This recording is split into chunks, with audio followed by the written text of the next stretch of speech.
I live in South Central. This is South Central. Liquor stores, fast food, vacant lots. So the city planners, they get together and they figure they're going to change the name South Central to make it represent something else. So they change it to South Los Angeles. Like this is going to fix what's really going wrong in the city. This is South Los Angeles. Liquor stores, fast food, vacant lots. Just like 26.5 million other Americans, I live in a food desert. South Central Los Angeles, home of the drive-through and the drive-by. Funny thing is, the drive-throughs are killing more people than the drive-bys. People are dying from curable diseases in South Central Los Angeles. For instance, the obesity rate in my neighborhood is like 5 times higher than, say, Beverly Hills, which is like probably 10 miles away. I got tired of seeing this happening. And I wonder, how would you feel if you had no access to healthy food? If every time you walk out your door, you see the ill effects that the present food system have on your neighborhood? I see wheelchairs bought and sold like used cars. I see dialysis centers popping up like Starbucks. And I figured this has to stop.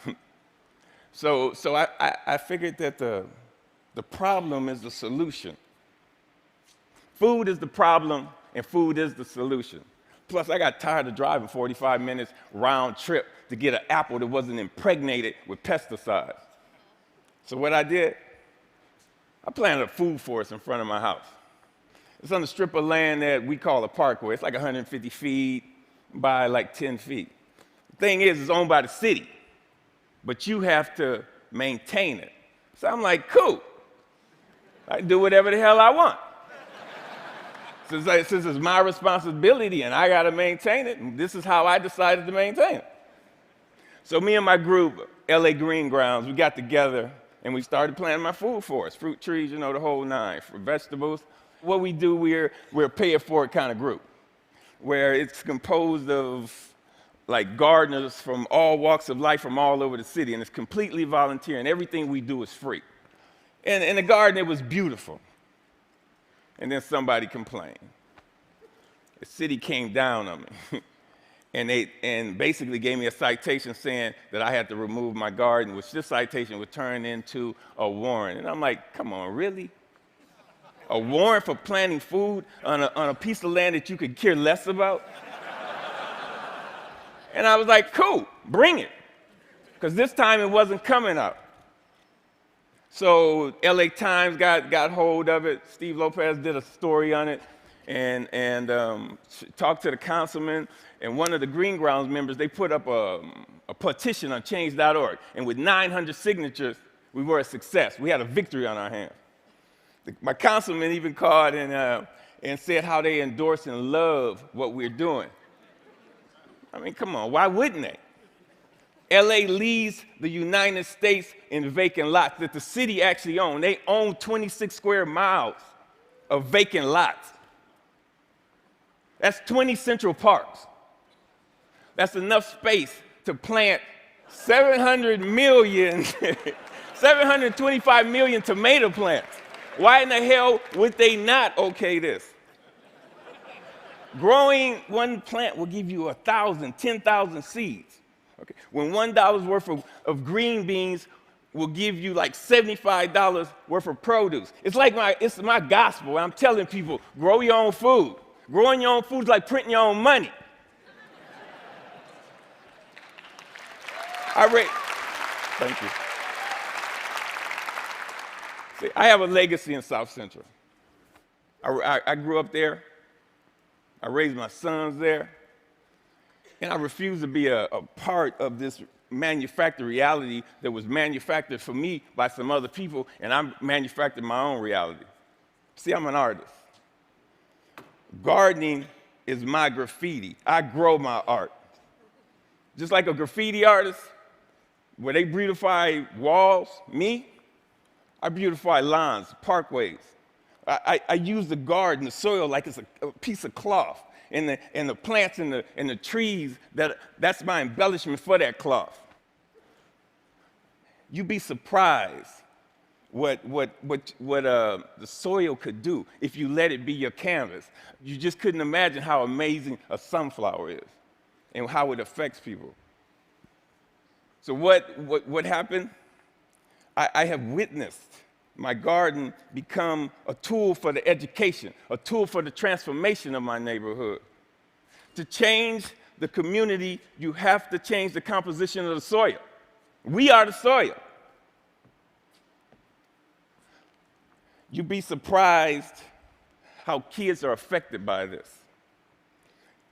Gardening is the most therapeutic and defiant act you can do, especially in the inner city. Plus, you get strawberries.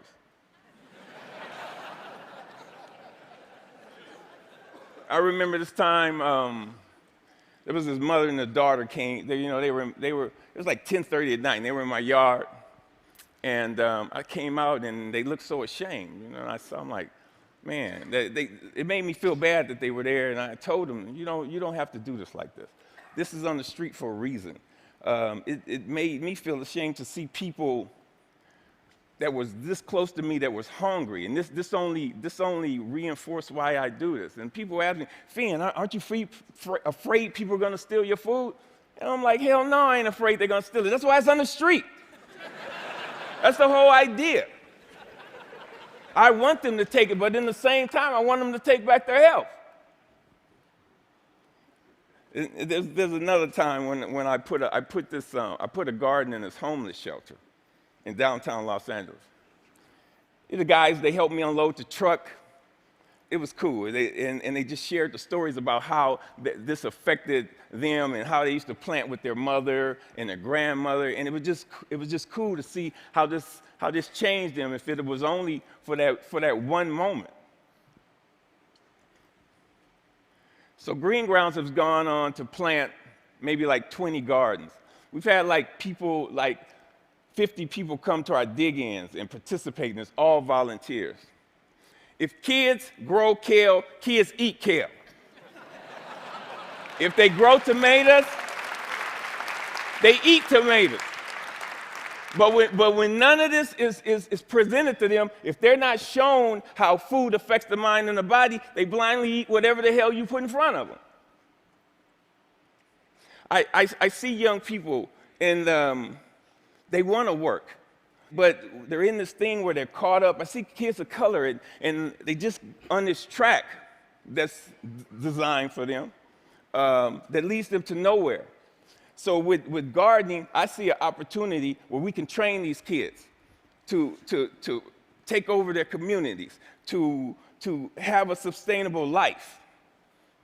And when we do this, who knows? We might produce the next George Washington Carver. But if we don't change the composition of the soil, we will never do this.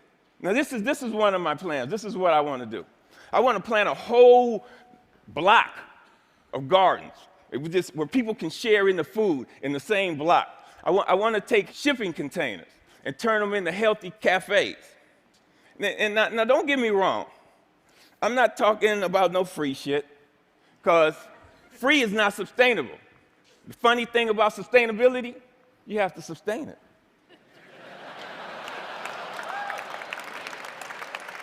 What I'm talking about is putting people to work and getting kids off the street and letting them know the joy, the pride, and the honor in growing your own food.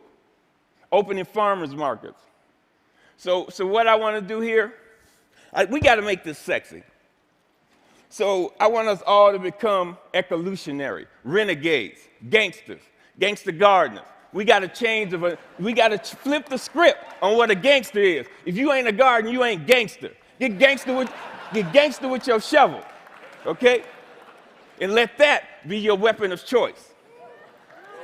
So